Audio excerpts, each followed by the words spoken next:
Nancy Pelosi and Hillary Clinton were speaking at an event together. And they are still complaining about 2016.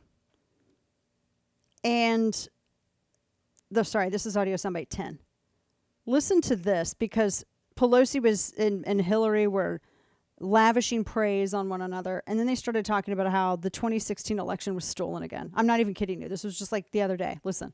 When Secretary Clinton was in the Senate and First Lady, but especially as Secretary of State in more recent time, she has been, and at that time implemented many things showing America's support for democracy.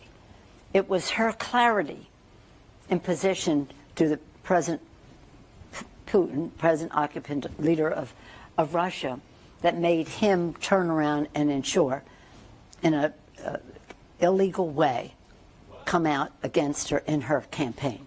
An interference in our democracy by Vladimir Putin, because Hillary Clinton was the person he feared most.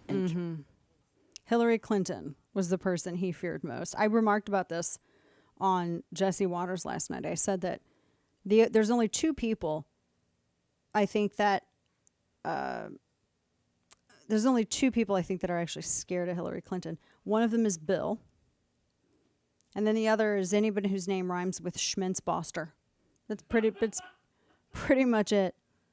But I'm not quite sure how she can make that argument, considering everything that we know. It's one campaign. It was her campaign and the DNC that literally, I mean, and I'm using that word correctly, literally worked with the Kremlin to develop some sort of narrative about Trump and peddle that as a way to put their finger on the scale for the election. And this is also at the same time that, remember when it came out, and this is when Obama was still in office, but the election was underway. And there was this story that came out that the DNC servers had been hacked, et cetera, et cetera.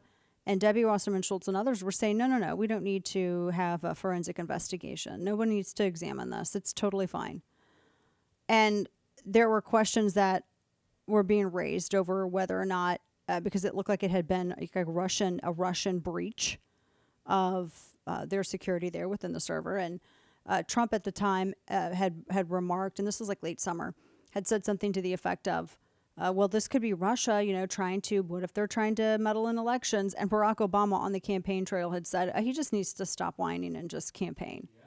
He had said that, and we had played that audio like endlessly. He had said that he just needs to stop whining and just campaign. That's all he needs to do at this point. And he said that there's no way, he said there's no possible way that anybody could, influence or get involved and affect the elections like this. And that was what Obama had said at that point. And so then turn around and you see all of this other stuff that was going around it was happening in the background. I mean, it's pretty unbelievable.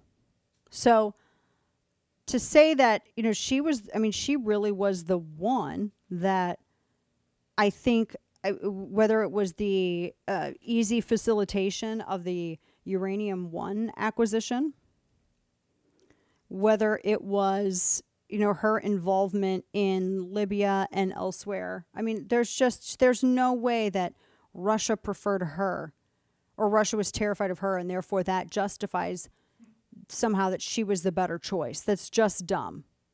And she worked with the Kremlin. I mean, she literally worked with the Kremlin. No one else, no, they're not, good heavens, they're not scared of somebody that they're working with to take down another candidate, her opposition.